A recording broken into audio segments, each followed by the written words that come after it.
بسم اللہ الرحمن الرحیم۔ السلام علیکم۔ ارمغانہ نے آہستہ سے اپنا نقاب ہٹایا اور نصف قد تک جھک کر ابو اسحاق کو سلام کیا۔ پھر وہ سیدھی کھڑی ہو گئی اور غزنی کے حکمران کی طرف دیکھنے لگی۔ ارمغانہ چاہتی تھی کہ وہ پہلی ہی ملاقات میں ابو اسحاق اس کے بے پناہ حسن کا شکار ہو جائے۔ اسد شیرازی کی بیٹی کو دیکھ کر ابو اسحاق حیران رہ گیا۔ اتنا دل فریب چہرہ آج تک اس کی نظروں سے نہیں گزرا تھا۔ چند لمحوں تک وہ حیرت و سکوت کے عالم میں اس لڑکی کو دیکھتا رہا جو بڑی بے باکی کے ساتھ خلوت شاہی میں تنہا کھڑی ہوئی تھی۔ خاتون، آپ نے کس لیے زحمت کی؟ ابو اسحاق نے بہت نرم اور شائستہ لہجے میں پوچھا۔ اچانک ارمغانہ کا دلکش چہرہ اداس نظر آنے لگا۔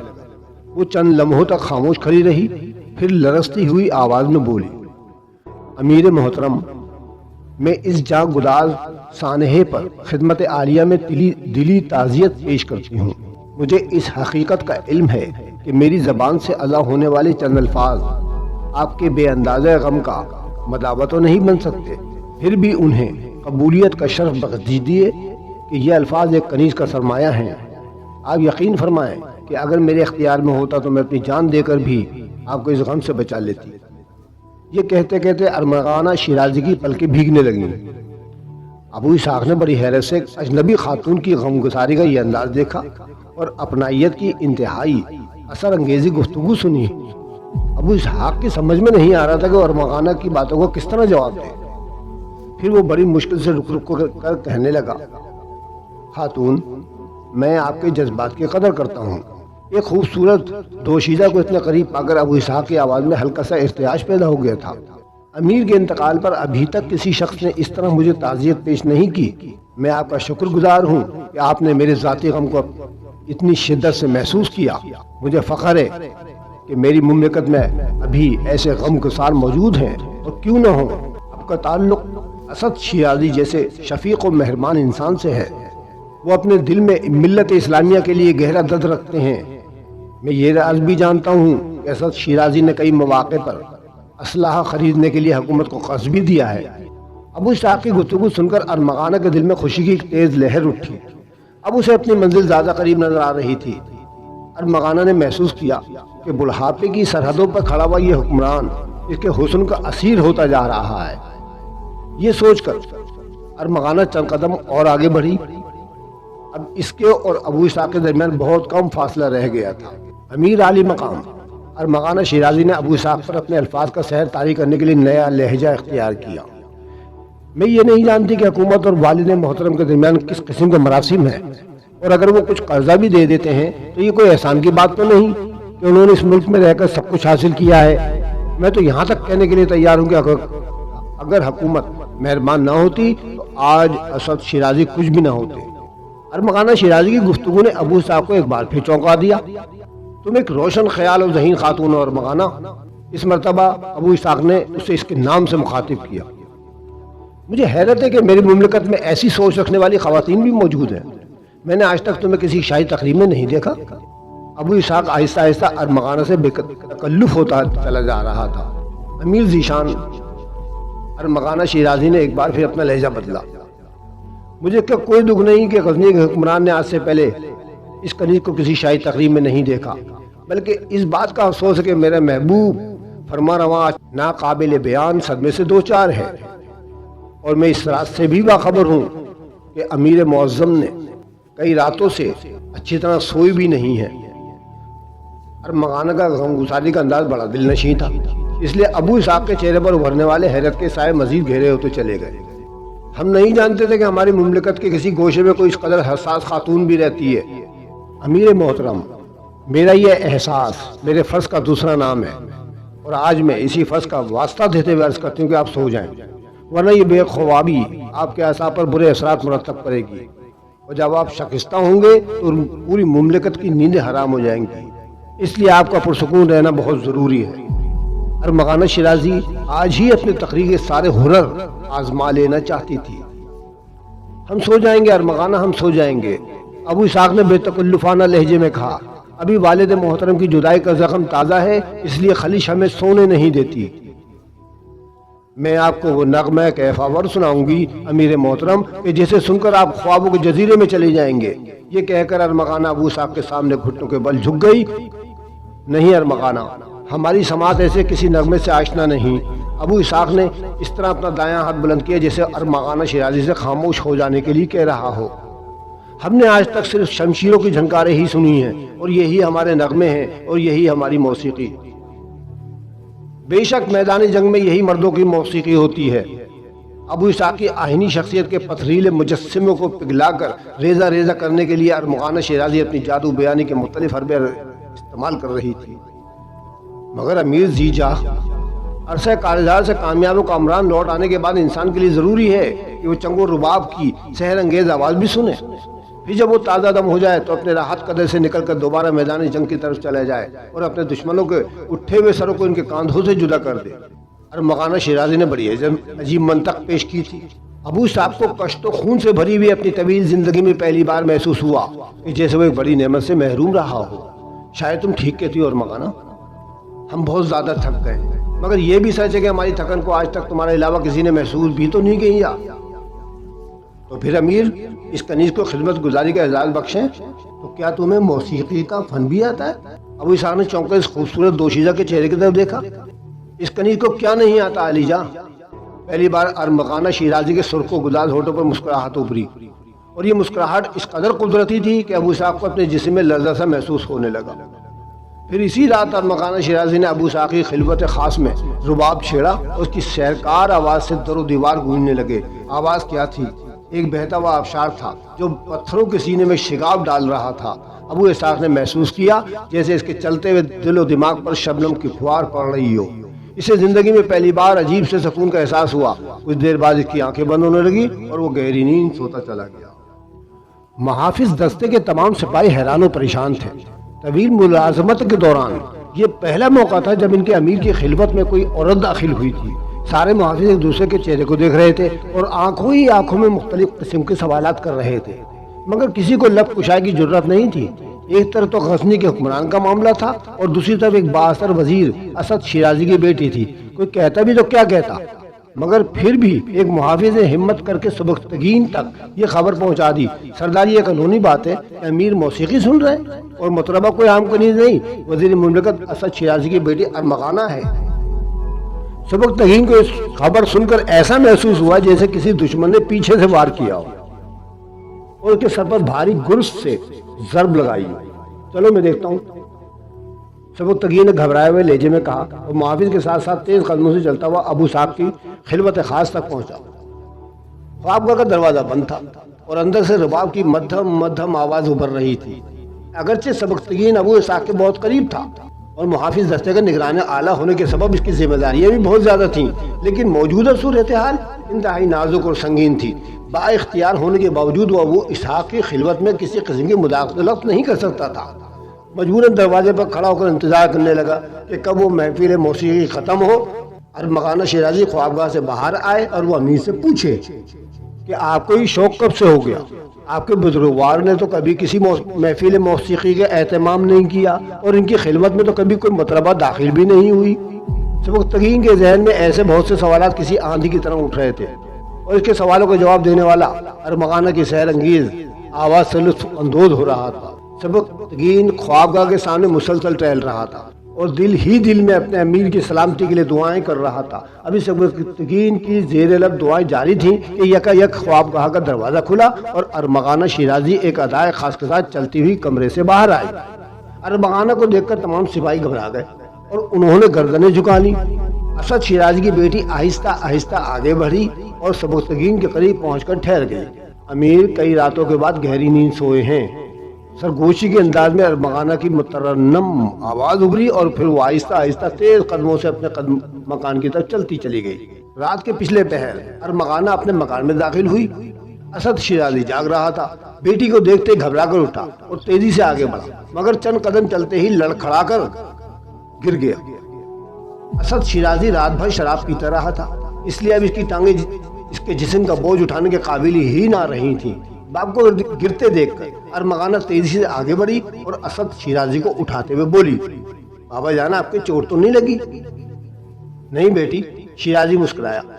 ان قیمتی قالونوں کا یہی تو سب سے بڑا فائدہ ہے کہ اگر انسان گر بھی جائے تو اس کی چوٹ نہیں لگتی۔ میں بالکل ٹھیک ہوں، مگر تم بتاؤ۔ اشر شیرازی نے اپنی بات مکمل چھوڑ دی۔ بابا، آرا من کا کرم ہے کہ اس نے مجھے میرے اندازوں سے زیادہ کامیابی عطا کی۔ کچھ دیر تک امیر ابو اسحاق اپنے بزرگوں کی روایتوں کے حوالے دیتا رہا۔ ایسا لگتا تھا جیسے وہ اپنے مذہبی خیالات کے خول سے باہر آنے پر رضامند ہی نہیں ہوگا، مگر میں نے آپ کے سکھائے ہوئے فن تقریر کا سہارا لیا اور پھر جلد ہی میری آنکھوں نے امیر کے آئینی مجسمے کے بگڑنے کا منظر بھی دیکھ لیا۔ لوگ کہا کرتے تھے کہ وہ ایک فولادی انسان ہے، لیکن میرا تجربہ مجھے یہ بتاتا ہے کہ سارے دعوے غلط تھے۔ وہ تو رباب کے تاروں کی ایک ہلکی سی ضرب سے ٹوٹ کر بکھر گیا۔ مجھے یقین ہے کہ دنیا کی کوئی طاقت امیر ابو اسحاق کو دوبارہ جمع نہیں کر سکتی۔ یہ کہتے کہتے ارمان خانہ کے سرخ و گلال ہونٹوں پر ایک فاتحانہ مسکراہٹ ابھر آئی، جیسے اس نے تنہا غزنی کے تمام لشکروں کو شکست دے دی ہو اور امیر ابو اسحاق کو ہمیشہ کے لیے فتح کر لیا ہو۔ مجھے یقین ہے بیٹی، مجھے یقین ہے۔ نشے کی زیارتی کے سبب اسد شیرازی کی آواز بری طرح لڑکھڑا رہی تھی، مگر تمہیں سبکتگین نے تو نہیں دیکھا؟ مدہوشی کے باوجود اسد شیرازی بہت ہوش کی باتیں کر رہا تھا۔ محافظ اعلیٰ کی حیثیت سے سبکتگین وہاں موجود تھا اور انتہائی بے چارگی کے عالم میں اپنی شخص کا یہ منظر دیکھ رہا تھا۔ ارمغانہ کے ہونٹوں کی مسکراہٹ کچھ اور گہری ہو گئی۔ جب امیر ابو اسحاق ہی میرے قدم پر جھک گیا تو پھر سبکتگین کی کیا حیثیت ہے؟ وہ کل بھی غلام زادہ تھا اور آج بھی غلام زادہ ہے۔ یکا یک ارمغانہ کا چہرہ نفرت اور غصے کی آگ سے جلنے لگا۔ بیٹھ جاؤ بیٹی، بیٹھ جاؤ، اسد شیرازی نے جھومتے ہوئے کہا۔ باپ کا حکم پاتے ہی ارمغانہ سامنے کی نشست پر بیٹھ گئی۔ تم بہت جذباتی ہو رہی ہو اور شاید یہ تمہاری نوجوانی کا تقاضا ہے۔ اس عمر میں انسان اپنے سرکش جذبوں کا مغلوب ہوتا ہے۔ اسد شیرازی نے ایک ایک لفظ پر زور دیتے ہوئے کہا۔ اب سبکتگین اتنا بے دست و پا بھی نہیں ہے کہ تم اس موجودگی کو یکسر انداز کر دو۔ وہ ایک ذہین نوجوان ہے اور امیر ابو اسحاق کے مزاج میں گہرا دخل رکھتا ہے۔ تمہیں اپنا ہر قدم بہت احتیاط سے اٹھانا ہوگا۔ تمہاری ایک لغزش تمہیں تباہی اور پستی کے تاریخ غاروں کی طرف بھی لے جا سکتی ہے۔ اور سنو، میری آخری بات یاد رکھنا کہ سیاست میں کسی موسم اور کسی رشتے پر اعتبار نہیں کیا جا سکتا۔ ارمغانہ نے اس بات میں سر کو جنبش دی، مگر وہ دلی طور پر باپ کے اس مشورے سے مطمئن ہی نہ تھی اور اس بے اطمینانی کی وجہ اس کا حد سے بڑا ہوا اعتماد تھا۔ دوسرے دن دربار میں سبکتگین کی ملاقات ابو اسحاق سے ہوئی۔ امیر آج بہت پرسکون نظر آ رہا تھا۔ کچھ دیر بعد دربار برخاست ہو گیا تو سبکتگین نے ابو اسحاق سے پوچھا، امیر محترم کے مزاج کیسے ہیں؟ سبکتگین، کل رات بہت دنوں بعد ہم گہری نیند سوئے، اس لیے طبیعت ذرا ہلکی محسوس ہو رہی ہے، امیر بولا۔ سبکتگین انتظار کر رہا تھا کہ شاید امیر ابو اسحاق ارمغانہ شیرازی کی سجائی ہوئی محفل موسیقی کا ذکر کرے، مگر جب غزنی کے حکمران نے گزشتہ رات کے کیف آور ہنگامے کا کوئی حوالہ نہیں دیا تو وہ خاموش رہا اور پھر بولا، امیر، خدا آپ کی نیندوں کو برقرار رکھا۔ ابھی ایک معمول سا بن گیا تھا کہ نماز عشاء سے فارغ ہوتے امیر ابو اسحاق ارمغانہ شیرازی کو اپنی خلوت خاص میں طلب کر لیتا اور نصف شب تک اس خوبصورت مطربہ سے سحر انگیز نغمے سنتا رہتا۔ کبھی کبھی یہ محفل موسیقی اتنی طویل ہو جاتی کہ امیر کے خوابگاہ میں رات کے پچھلے پہر تک ہنگامہ ساز و آواز بڑھتا رہتا۔ اس شب بیداری کے سبب یوں بھی ہوتا کہ امیر ابو اسحاق دن چڑھے تک سوتا رہتا اور اس کی فجر کی نماز بھی قضا ہو جاتی۔ ارمغانہ شیرازی اپنی ان کامیابی پر بہت مسرور تھی اور کبھی کبھی تصورات کی دنیا میں ان منظر بھی دیکھ لیتی تھی کہ غزنی کا فرما روا اس کے سر پر تاج زر نگار سجا رہا ہے۔ پھر جاگتی آنکھوں سے دیکھے جانے والے ان خوابوں کا تسلسل ٹوٹ جاتا اور ارمغانہ شیرازی امیر ابو اسحاق کے خوابگاہ میں اپنے آپ کو فرش پر بیٹھا ہوا پاتی۔ اسے اس لمحے کا انتظار تھا جب امیر ابو اسحاق جذبات سے مغلوب ہو کر دیوانہ وار پکار اٹھتا، ارمغانہ، یہاں آؤ، ہمارے قریب بیٹھو۔ مگر ابھی وہ لمحہ نہیں آیا تھا۔ غزنی کے حکمران کے اتنے قریب پہنچنے کے بعد بھی اس کے خواب روز اول کی طرح پیاسے تھے۔ تاہم اس کی نغمہ سرائی سے خوش ہو کر ایک دن ابو اسحاق نے کہا، ارمغانہ، آج تک تم نے ہم سے اپنی اس خدمت گزاری کا کوئی معاوضہ طلب نہیں کیا اور ہم خود بھی اقتدار کے ہنگاموں میں تمہارے فن کا اعتراف نہ کر سکے، مگر آج تم کچھ نہ کچھ ضرور مانگو۔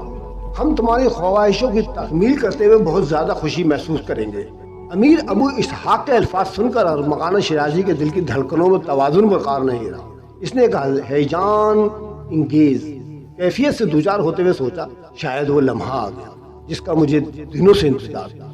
پھر اس کے ہونٹوں کو جنبش ہوئی۔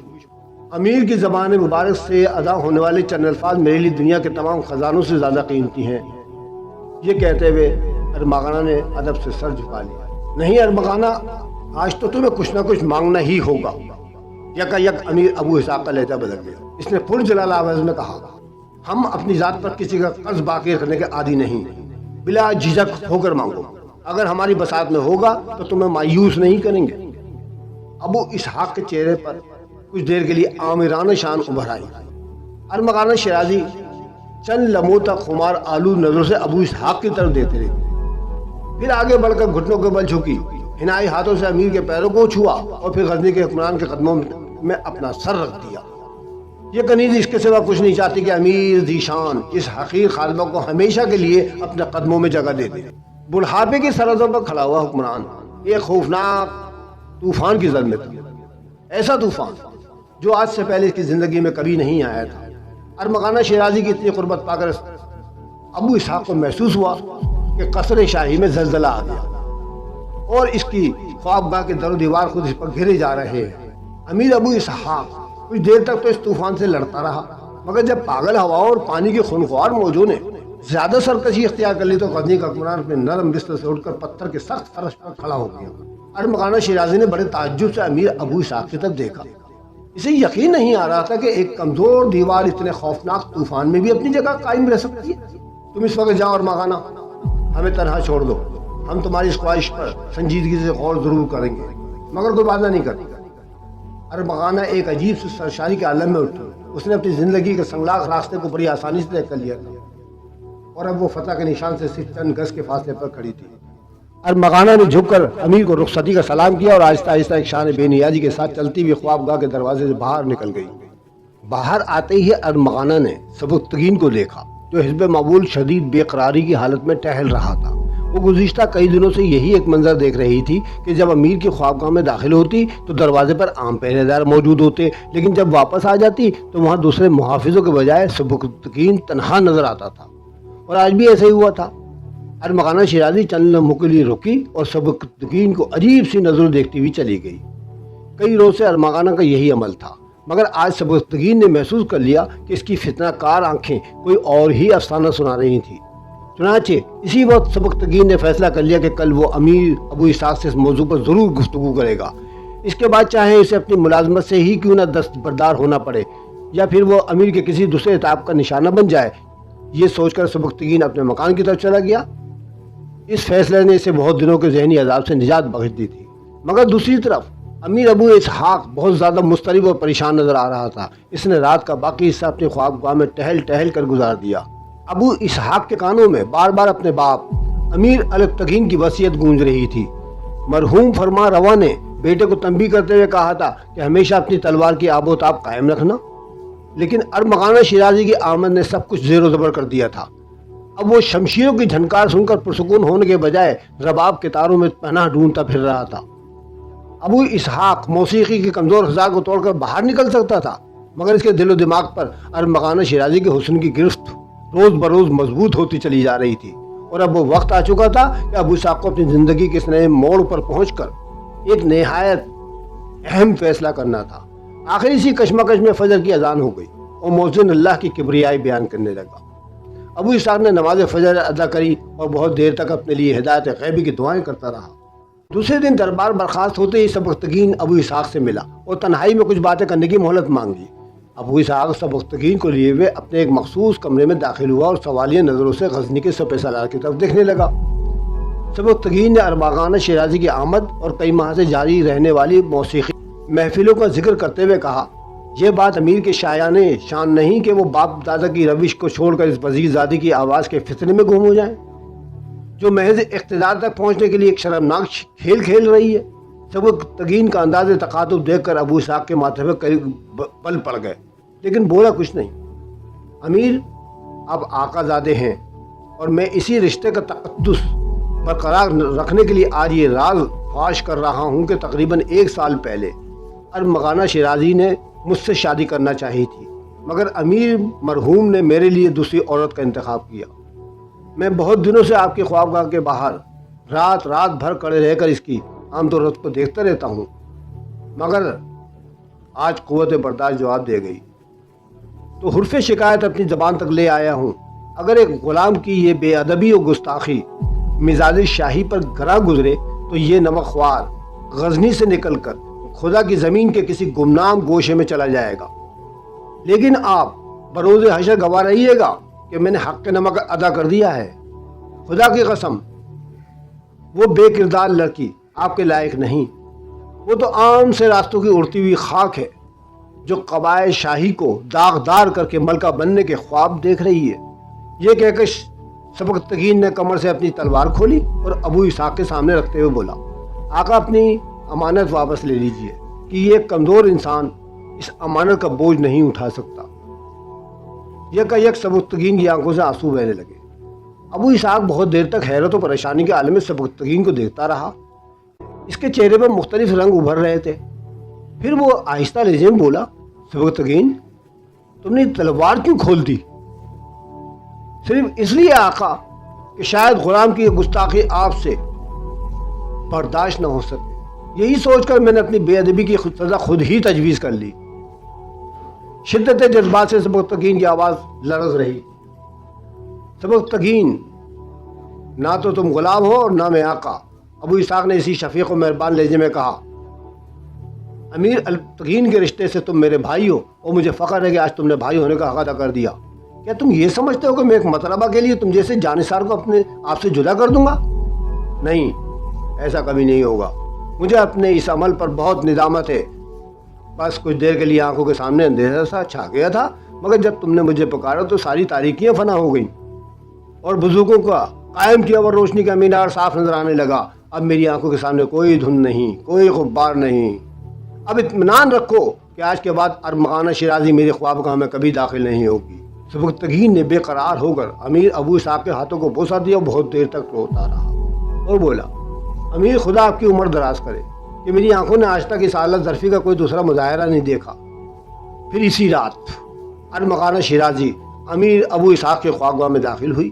آج وہ تمام دنوں سے زیادہ خوبصورت اور آراستہ نظر آ رہی تھی، مگر اس وقت ارمغانہ کا شاداب چہرہ دھواں ہو گیا جب امیر ابو اسحاق نے اس کے داخل ہوتے ہی شدید ناگوار لہجے میں کہا، ارمغانہ ہم نے بہت غور کیا، مگر موسیقی کو ہماری پتھروں جیسی فطرت سے کوئی مناسبت نہیں۔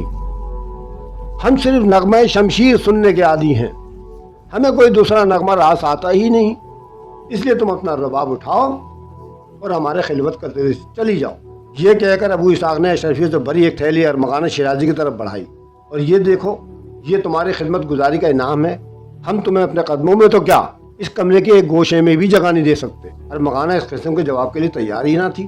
وہ امیر ابو اسحاق کے بدلے میں تیور دیکھ کر گھبرا گئی اور اس کی آنکھوں کے سامنے اندھیرا چھانے لگا، لیکن ابو اسحاق نے اسے لب کشائی کی مہلت ہی نہ دی۔ مجبوراً وہ لڑ کھڑاتے قدموں سے باہر نکل آئی۔ خوابگاہ کے دروازے پر سبکتگین پتھر کے کسی ستون کی طرح کھڑا تھا۔ ایک لمحے کے لیے ارمغانہ نے اسے دیکھا اور سر جھکا دیا۔ خدا حافظ۔